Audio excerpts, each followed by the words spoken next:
Dan karena masih bersama kami pemirsa di obrolan Kadebosi menanggapi penelpon tadi, mungkin saya satu pertanyaan ini akan saya kasih ke Mas Badai dan juga Pak Herman. Mungkin ke Mas Badai dulu menanggapi sedikit yang disampaikan oleh penelpon kita tadi mengenai pergerakan moral kepada teman-teman mahasiswa. Ya, saya meluruskan dulu. Besok itu bukan gerakan moral, tapi gerakan politik, gerakan hukum yang dilakukan teman-teman mahasiswa, teman-teman serikat buruh, teman-teman serikat tani dan nelayan, dan beberapa organisasi masyarakat sipil.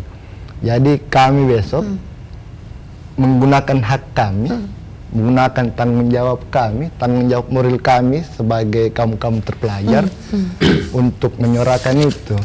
Nah, harus digarisbawahi, di mana ketika banyak rancangan undang-undang ini disahkan, saya tidak bisa bayangkan Indonesia ke depannya ketika RKUHP disahkan, kita hidup di dalam penjara atau hidup berasa penjara. Saya kira seperti itu untuk RUKUHP-nya. Nah, ketika banyak hal yang terjadi ke depan dengan disahkannya berbagai undang-undang, saya tidak bisa membayangkan lagi Indonesia yang seperti sekarang ini. Jadi besok bagaimana suaranya kawan-kawan di Makassar yang tentu harus disupport oleh masyarakat di Makassar itu sendiri, karena kita tidak menyuarakan diri masing-masing, kita tidak sekedar menyuarakan nasib banyak orang, tapi kita juga menyuarakan bagaimana generasi ke depan akan merasakan hal yang sama yang seperti kita rasakan hari ini.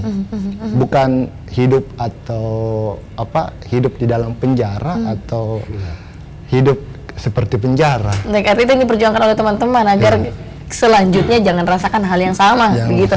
Pak Herman mungkin juga mau menanggapi dari penelpon kita tadi, Pak. Saya sebenarnya tertarik tadi dengan gerakan moral. Kalau saya melihatnya ini bukan hanya gerakan moral. Kalau gerakan moral itu kan sebenarnya sifatnya himbauan, seharusnya moral itu kan biasa seperti itu. Bagi saya ini adalah gerakan hukum. Gerakan hukum, hak atas konstitusional kita sebagai warga negara mempertanyakan kebijakannya pemerintah. Jaminannya Undang-Undang Dasar. Sangat jelas secara eksplisit di Undang-Undang Dasar itu hak-hak warga negara. Mendapatkan pendidikan yang layak, mendapatkan kesejahteraan, mendapatkan kemakmuran, menikmati sumber-sumber daya agraria. Anda tahu, APBN kita 60-70% itu masih dari pajak. Kemana semua sumber daya agraria kita? Itu patut kita pertanyakan. Makanya bagi saya ini bukan gerakan moral. Ini adalah hak konstitusional kita yang kita pertanyakan kepada pemerintah. Makanya saya bilang tadi, sebenarnya banyak mekanisme yang kita bisa gunakan. Cuma mungkin masyarakat banyak yang belum paham begitu mengenai mekanisme. Itu juga satu sisi. Satu sisi juga, ya itu juga mungkin kesalahan kita di kampus yang mungkin kurang. Kalau di kampus itu kan ada tridharma namanya. Salah satu tridharma itu adalah pengabdian kepada masyarakat. Jangan-jangan di kampus ini jarang dosen yang turun ke masyarakat, selalu berteori di kelas. Itu juga salah satu. Atau mungkin karena misalnya kalau kita bicara class action misalnya, gugatan masyarakat terhadap kebijakan pemerintah yang mengakibatkan kerugian konstitusional kepadanya, itu jarang digunakan karena praktik selama ini itu tidak pernah menang memang. Kenapa tidak pernah menang? Karena memang sengaja didesain oleh negara untuk tidak dibuat hukum acaranya. Bagaimana tata cara berperkara di pengadilan. Jadi di Undang-Undang Lingkungan itu disebutkan masyarakat bisa menggugat kebijakan pemerintah atas kerusakan lingkungan hidup yang mengakibatkan kerugian kepada masyarakat. Cuma anehnya tidak ada hukum acara yang mengatur. Hukum acara itu mengatur mekanisme bergugat-menggugat di pengadilan, apakah ketika kita menggugat pemerintah. Nah, itu juga. Saya juga tertarik yang kedua.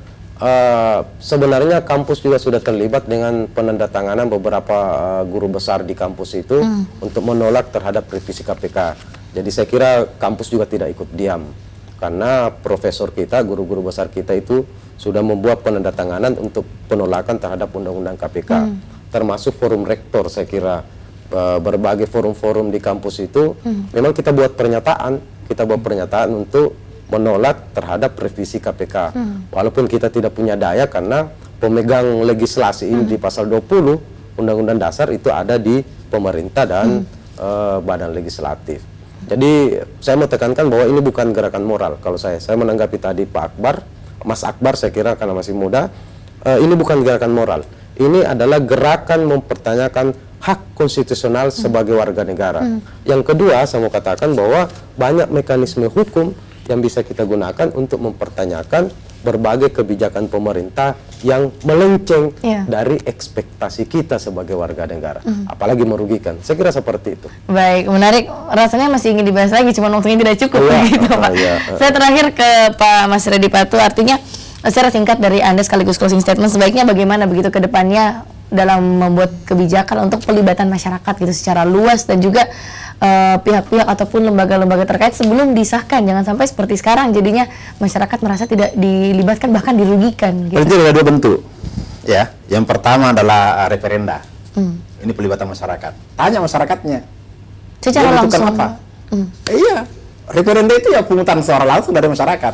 Ya. Yang kedua ada delegation authority. Misalnya kepada undang-undang KPK mau dirubah, tanya KPK. Ya, wah ini mau dikuatkan, ya. KPK mau tanya dia lemahmu di mana, kan suruh dia yang usulkan, ya. Yang misalnya KUHP, yang melaksanakan KUHP siapa? Peradilan kan? Tanya Mahkamah Agung, seluruh jajarannya di mana masalahnya, ya. Di mana kelemahannya, di mana yang masih bersifat kolonial, ya. Itu kasih dia baru dibahas. Itu bentuknya, ini yang tidak ada. Itu tidak ada di pemerintah saat ini begitu Pak ya? Tidak ada, tiba-tiba di ruang bilik sana merasa bahwa wah saya mau bikinkan sana baju kayaknya cocok yang ini, tidak perlu tanya dia. Baik.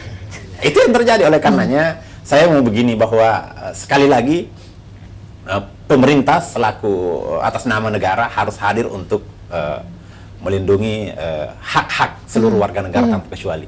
Itu persoalan. Hak politik, hak hukum itu harus dilindungi oleh negara. Juga tidak boleh dibatasi. Ya. Kemudian termasuk hak privat itu harus dilindungi oleh negara. Karena negara esensinya hadir di sana. Ketika negara tidak hadir di ruang-ruang itu, maka tanda kutip saya tidak yakin negara ini akan bertahan selamanya. Baik, terima kasih Pak Mas Reddy Patu. Artinya ini jadi harapan kita bersama, semoga setiap kebijakan yang diambil oleh pemerintah itu bisa melibatkan kita, atau juga kebijakannya kan untuk masyarakat, begitu. Sekali lagi terima kasih dari Mas Badai, Pak Herman, dan juga Pak Mas Reddy Patu sudah hadir malam hari ini. Pemirsa di rumah, demikian obrolan Karebosi kita malam hari ini. Semoga mungkin untuk aksi yang akan dilakukan besok ini bisa membuahkan hasil yang baik, dan juga ini bisa menjadi satu suara perwakilan dari masyarakat agar bisa didengarkan begitu oleh pemerintah. Pemirsa di rumah, obrolan Karebosi telah usai, dan sesaat lagi Selabes Malam akan menemani Anda dengan informasi dari Kota Makassar dan sekitarnya. Selamat malam, sampai jumpa.